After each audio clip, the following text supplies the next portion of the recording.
Hi, welcome to yet another episode of We Explain, Victor Growth Explain. In this video, we're going to discuss about Om Shanti Om Shanti Om. What is this Shanti Om? Yes, of course, we got a Shanti Bill and it has nothing to do with Shanti. I don't know why the name is Shanti, but I can explain that in detail. This is a very good bill. I personally appreciate this. It has come after a long time.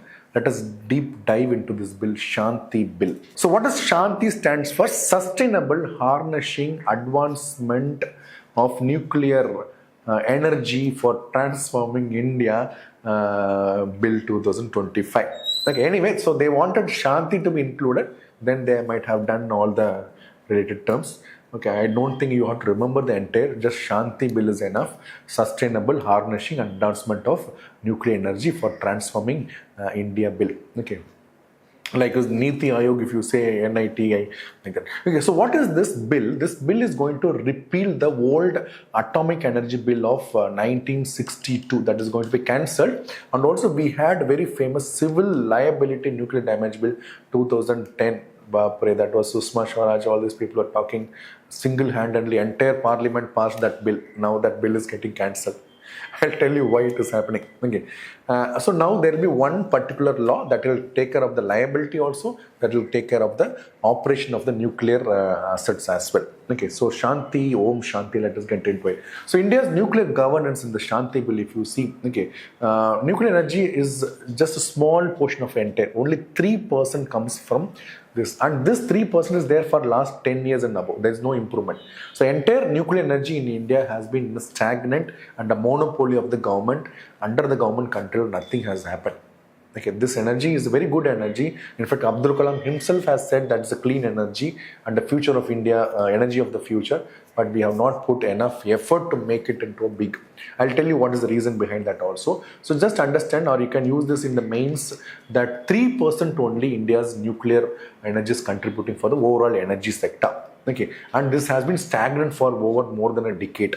Okay, so government is coming with the ambitious target of 100 megawatt of, not megawatt, gigawatt, 100 gigawatt of nuclear power by 2047. This 2047, you are going to use it several times, or at this word, Vikshit Bharat, you are going to use it several times.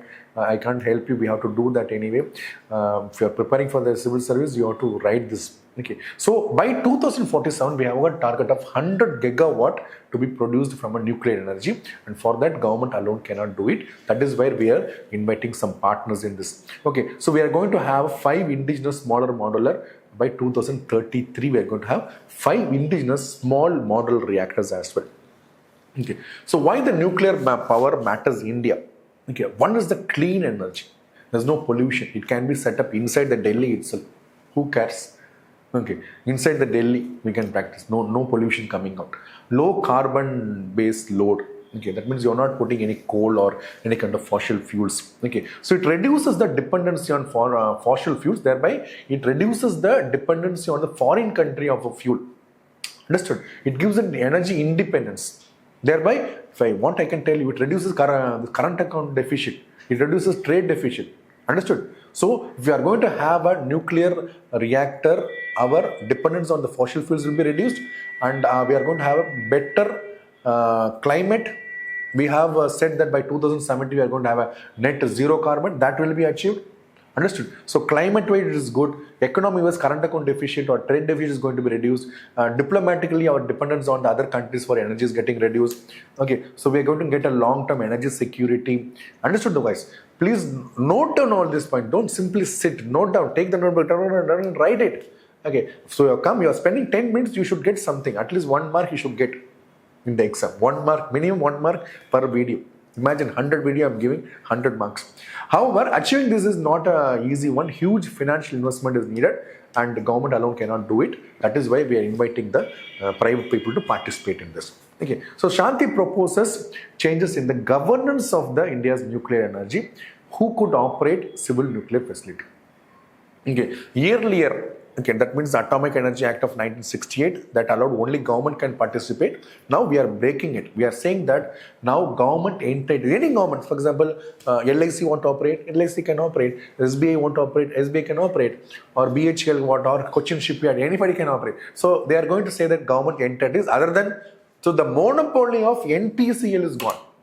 The monopoly of NPCL is gone. Okay, the monopoly of only one department is gone. Anybody can come and start. Any government entity want to start a nuclear energy, they can start. Private joint ventures possible. Okay, so any other company means privates are getting into that. Private means what? Are you going to start? Or me, I'm going to start? No.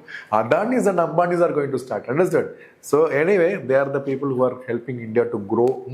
Okay, so what kind of mode we are going for? This is a boot method, build, operate, build, own, operate and transfer. I don't think transfer is there. That is nothing but decommission. That means after 100 years of nuclear energy from one reactor, you decommission it.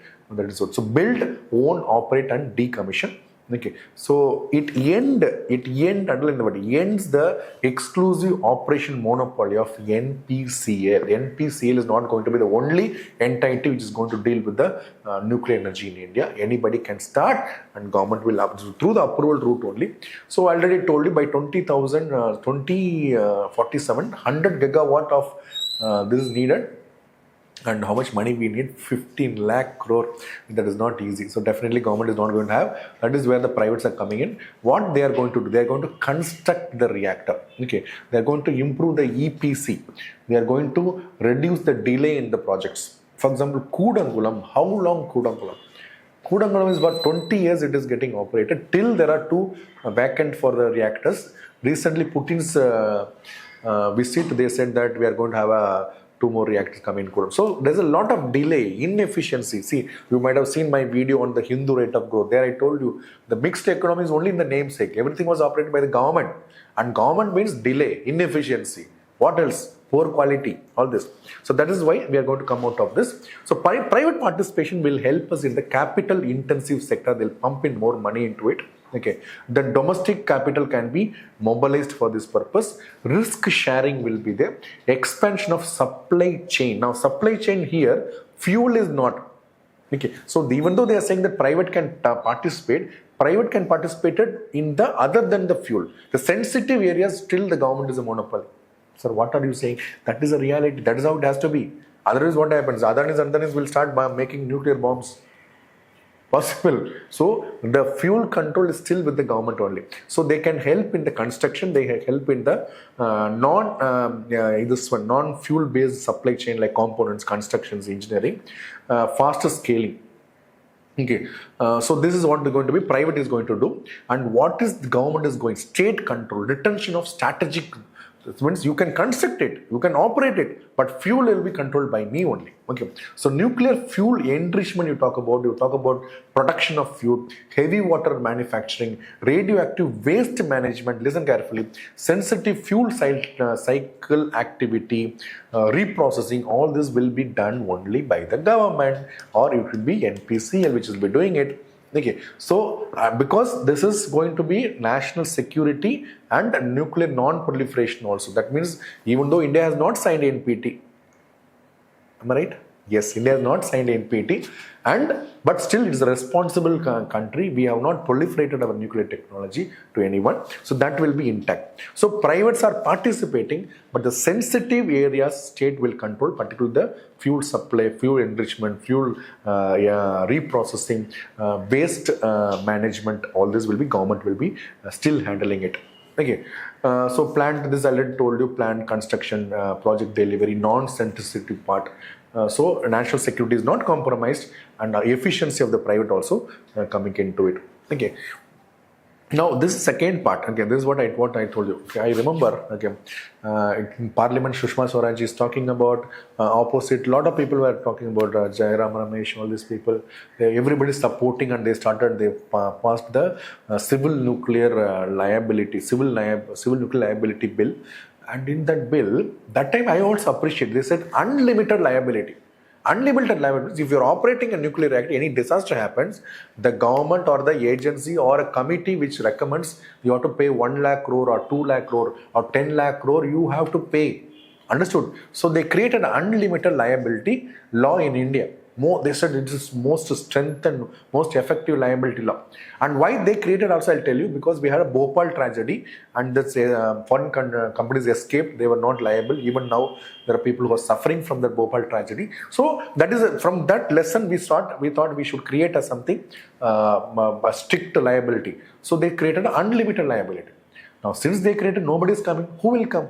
Because you should know, like your financial projection, if I'm operating a nuclear reactor, this is for 1,000 crore or 5,000 crore, my liability should be around something like that. Unlimited means what? Because of this particular law, even though we had 1, 2, 3 agreement with the USA, nuclear agreement with France, UK, any number of countries, Australia, nobody came and set up a nuclear reactor in India.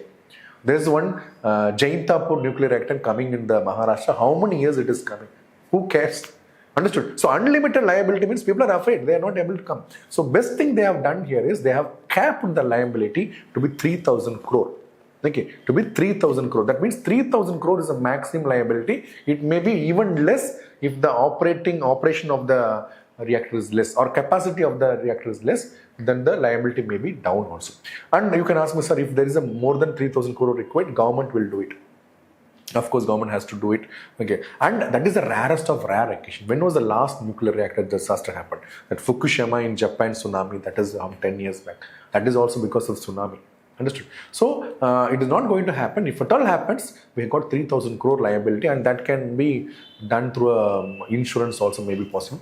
So beyond the 3,000 crore liability, the government will get into, they will assume the liability. This is actually good. Okay, but people will criticize it. Let them criticize. Otherwise, nuclear technology is not going to develop. Nuclear energy is not going to develop, and our future energy is going to be always dependent on some other country. So this is the best thing they have done in this. So it will invite a lot of people, and Shanti creates not only the nuclear technology expansion. Look at this. 4 types we are going to have. One is the small modular reactors, Bharat small reactors, molten molten salt reactors, high temperature gas cooled reactors. All these are going to be. So technology wise, we are going to improve our nuclear energy as well. Okay, and related concept I told you, there's something called NPT, Nuclear Non-Proliferation Treaty. India has not signed it, but yet India is a responsible, impeccable record of non-proliferation, not like this Khan network of Pakistan. They gave a nuclear bomb to North Korea and all. No, we are very responsible. Okay, so that will be intact in this also. Okay, because the supply of fuel, everything is government control only. Then NSG, see, one thing they are not addressing here is even though we have reactors, we don't have fuel.